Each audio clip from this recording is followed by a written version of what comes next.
I was walking down my block and now the cops are stopping me. I said, what you doing here? Like, why you trying to talk to me? I said, officer, what am I doing wrong? Let me get just what I came for, I really won't be long. When I told him I had children, he was looking at me differently. Doing what I'm doing, why he gotta clench his fist at me. I came about the dirt, but they still mad cause of my history. I'ma keep on going to the top until they sick of me. Steady protest, but I don't even see a change. Always hearing BLM, but is it really in your brain? Gotta see what's going on, cause we ain't all treated the same. Why so serious? I'm furious, cause this is not no game.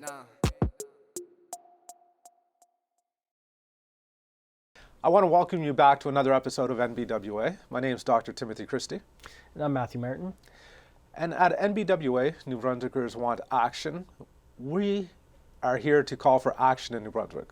The three action items that we talk about every show are: number one, we think there needs to be a public inquiry into systemic racism in New Brunswick. The second is we think critical race theory needs to be taught properly in the education system here in New Brunswick. And the third thing that we'd like to say is we think that racial discrimination should be made a criminal offense in the Criminal Code of Canada. That being said, these are our action items here at NBWA. But today we have an interesting story that we have to tell you. So our co-host here, Matthew Martin, recently applied for a position on the St. John Board of Police Commissioners. So Matthew, can you tell us a little bit about this interesting story? Absolutely. I had applied for the St. John Police Commission, but I was denied to be appointed because of my father's criminal history. So back in 2020, there was an open call for a seat on the commission, and this was right around the time when defunding the police and the murder of George Floyd was really at its highest point. And I thought this would be a perfect opportunity for myself to bring the conversation of defunding the police to the table around some of the decision makers for the St. John Police Force. So a year had gone by. I applied for the position. I finally heard back that I was going to be appointed to the police commission pending the results of a security clearance. So this security clearance takes a look at pretty much anybody in my past, from my family, myself, and takes a look at all of our histories, including our criminal history. So as I mentioned, because of that, my father, who has a criminal history, caused it for me not to be appointed. Now, myself, I do not have a criminal record or any type of history or interaction really with our police force at all. But still, ultimately, I'm not able to sit at the decision-making table. So just to get this straight, you, Matthew Martin, have no criminal record. You have Correct. no history of interacting with the police in any way. But your father has some form of criminal record. And because of that, the St. John Board of Police Commissioners said they are not going to appoint you to the commission. That's correct, yes. So their reasoning is, no, it doesn't matter how Matthew struggled to get to where he is in life. They're holding you responsible for the behavior of your father. Absolutely, yeah. So, and that's exactly it. So I grew up in a priority neighborhood. My family, we weren't wealthy at all, but we definitely made it by. My parents provided as best as they could, and sometimes that included, stealing from a store to put food on the table, which is one of the things on my father's criminal record. So because of that, ultimately, no matter how clean I kept my nose, no matter how hard I worked at myself in our education, really didn't matter, because the actions of my father were ultimately held me accountable for something that I didn't do. Okay, so you grew up in a priority neighborhood. Mm-hmm. We know that they are over-policed. Mm-hmm. We know that sometimes people in these neighborhoods have a lot of interaction with the police. You grew up in that environment and you didn't have any of this. Mm-hmm. You went to school, you have a family, you're the executive director of BLM, you have no criminal record. You applied to be on the police commission and they say no to you because of your father's history. So this is obviously not an issue of color, though, is it? No. So what do you think the take-home message is here? Well, I think you have to look a little deeper. So For me, I think it's a look at poverty versus privilege. So if you look at who is sitting currently on the police commission here in St. John, a lot of them are individuals who sit in professional positions, live in our more well-off areas of St. John. So we can assume, based off of my experience, that they don't have a criminal record, nor does anybody in their family, based off of the experience I went through. So for myself, because I can't choose who gave birth to me or where my family raised me, these are factors that are well beyond my control, and I'd even say sometimes out of the control of my parents. They took what they had and made the best of they could with it. But because we grew up, again, as you said, in a neighborhood that's a lot more is policed heavier than our other neighborhoods, it's really just a matter of time until you have an interaction with our police system or our justice system. I was fortunate enough that I didn't, but for my father, he was not fortunate enough, and he did have these interactions. And for me, I think this is a huge fault in our system that is keeping people away who can bring something valuable to the table, but not because of something I've done, but because of somebody else's actions. We always say on this show that every system is perfectly designed to get the outcomes it gets. Mm-hmm. Here, it looks like we have a system, the St. John Board of Police Commissioners, that's perfectly designed to exclude people from poverty backgrounds, from our priority neighborhoods, and is also perfectly designed to include people who are privileged enough to have parents that don't have a criminal record. So the individuals on the board or the commission, they have nothing to do with whether their parents have a criminal record or not. They just get to inherit the privilege of coming from that type of parent. On the other hand, you inherit the stigma and discrimination of having a different type of parent. And it's not that that any of us have any choice over what our parents do. So it's a completely unearned privilege that these people on the commission have, and it's a completely unearned deficit that you have. Mm-hmm. But the system is designed to get this, and I think this would be an example of systemic discrimination. So it might not be discrimination based on race, but it's an example of a system designed to systematically discriminate against people that don't have the privilege that people who wrote these policies think they should have. So I think all I can say is, everyone in St. John should be apologizing to people like you and yourself who have suffered such discrimination for no reason. You've done nothing to exclude yourself from being appointed to the commission, but they've excluded you for reasons that they have to admit are completely arbitrary. When this story came out, because I know it was picked up on by some different news media, I heard the board chair interviewed, and this person said really the most foolish dribble, where they said, if I had a brother who was a criminal in organized crime, then I couldn't be on the commission because I would be potentially disclosing confidential information. I would say that's an exaggeration, that's a red herring, that's not the point. You're in none of those situations. You've not done any of those things. Mm-hmm. It's about you, Matthew Martin, whether you're competent to be on the commission. And you weren't excluded for any competency reasons. You were excluded simply because of the prejudice of the people that impose these policies. And now it might not be any individual who said, I'm going to behave discriminatorily, but the system is just set up to be discriminatory against you. And this is part of what we're saying at NBWA, is that we need to break down these systemic barriers that are constantly, subtly, and insidiously discriminating against people. Absolutely. So, and like you said, that policy at some point in time could have absolutely served a purpose at that time. But as time grows and as this system is developing, it's now being clear that it is having some discriminatory practices. So I think what matters now is, now that they're aware of it, what's going to come from it now? This is a policy that was put in place by themselves. They can change it. Mm-hmm. Will they change it? That's still to be seen and have discussions around. But now we're aware of the situation, and there's nothing wrong with something serving its purpose, but now we know that purpose is so let's be discriminatory. clear. St. John City Council, Mayor Reardon, people on the police commission, you know you have a stupid and discriminatory policy, fix it forthwith. Absolutely. That brings us to the next topic we wanted to discuss today, and that's going to be defund the police. Absolutely. There was a great report that just came out of the Halifax Regional Policing Group that looked at defunding the police. It was a 208-page or 280-page report that explained a lot of the details, the rationale, the reason why they have it. And it did a good job of trying to explain to people, what does defund the police mean?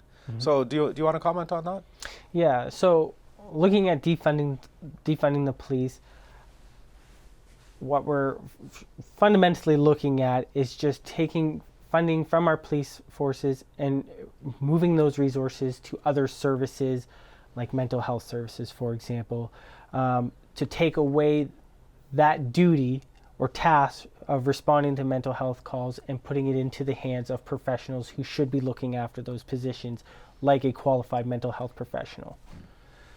Yeah, so the idea is to redistribute existing resources. So not necessarily to ask for more resources, but to say, look, there are certain circumstances where having an armed, trained police officer is the wrong person you need to do this job. So if we look at a mental wellness check, mental health wellness check with Chantal Moore, apparently what happened was she was sleeping on her couch. There was a request for the police to do a wellness check.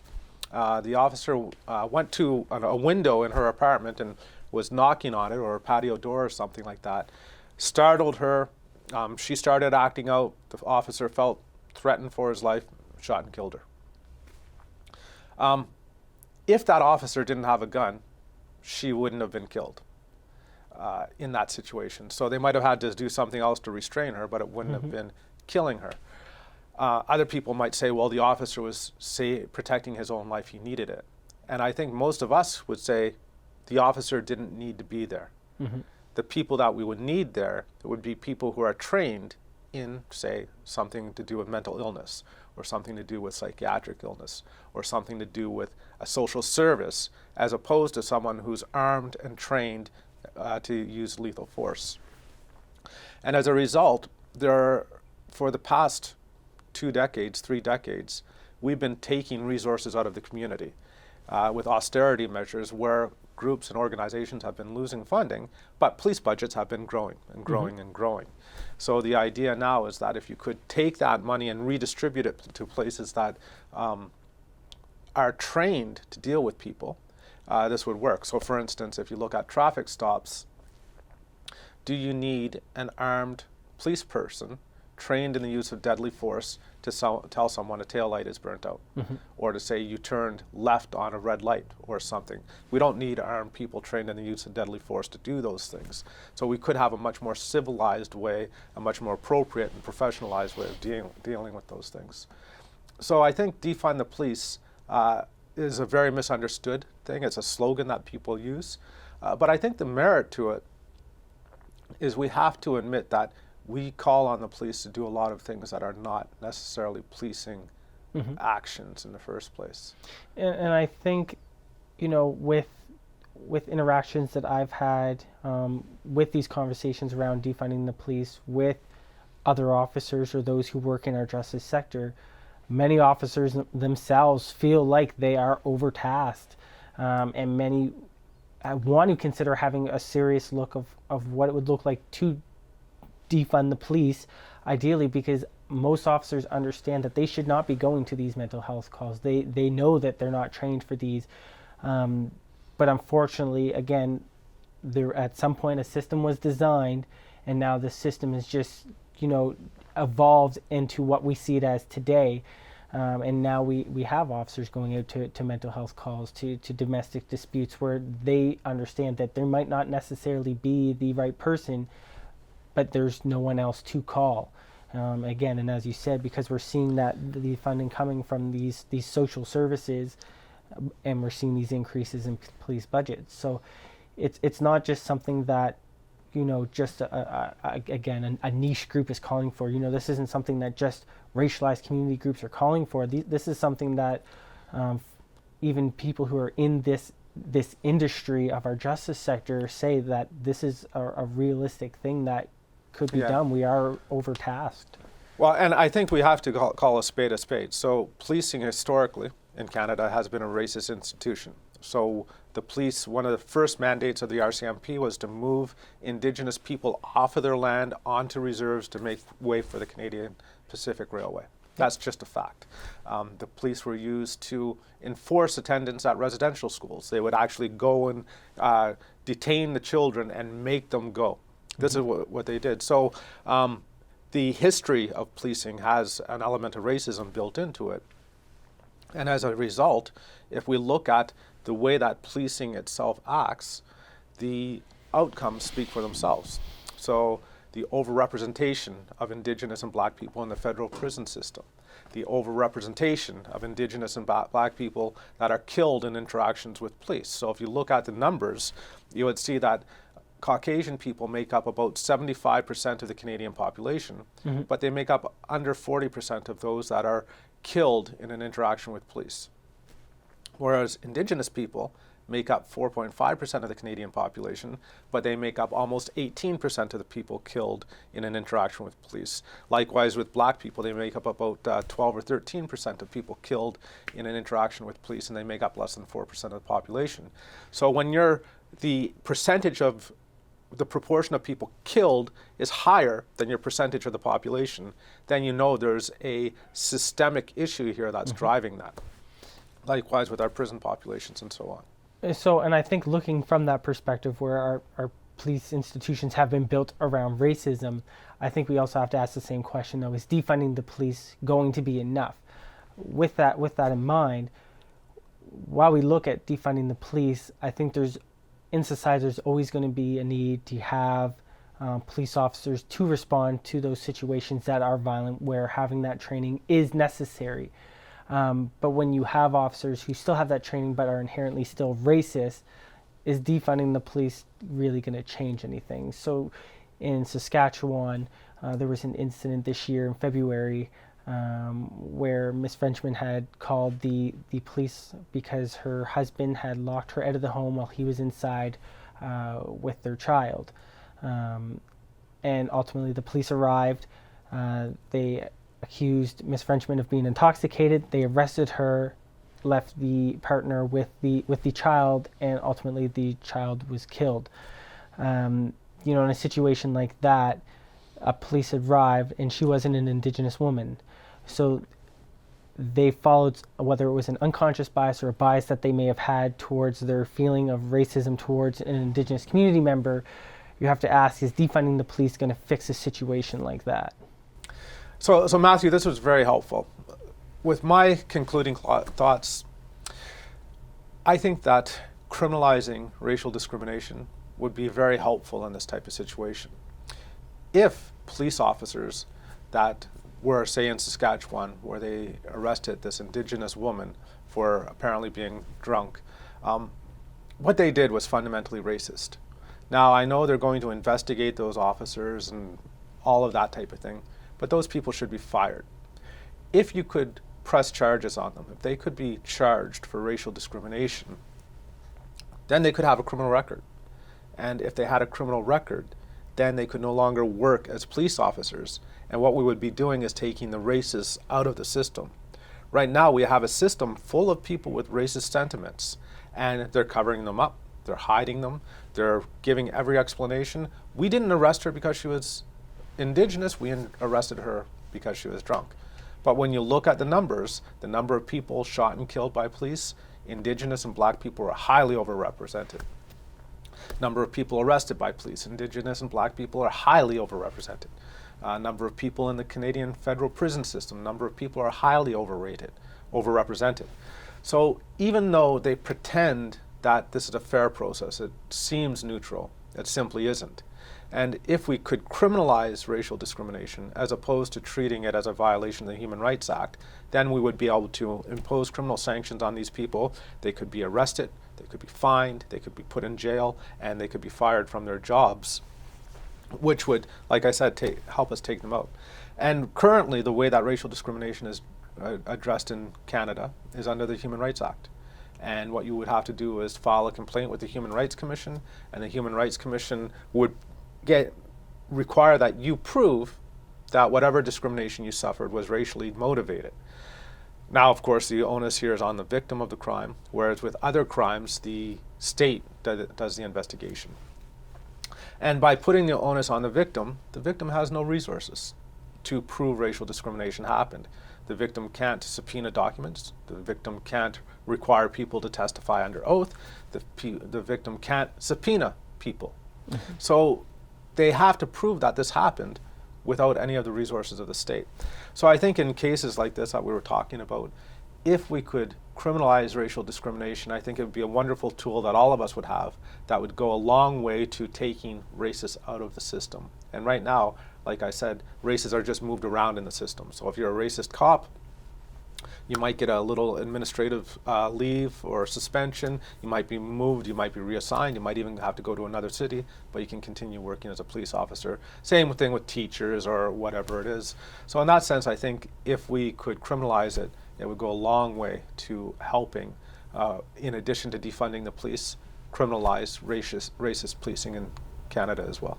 Yeah, so I think for the city of St. John, we're aware of a problem now. Within this process, fix it. When we're looking at defunding the police, I think this is a real conversation that needs to start being taken seriously, not only here in New Brunswick, but in Canada and U.S. and across the world. It is a real topic that needs to be discussed and looked at seriously, because as you said, policing has been built around racism, and it's ingrained itself in the culture of policing now, and it's time to make some real serious actions to change it. I would like to thank you for watching another episode of NBWA, New Brunswickers Want Action. If you have any comments or suggestions or any topics that you'd like us to discuss, feel free to email us at nbwa@chco.tv. I'm Matthew Martin, and Black Lives Matter.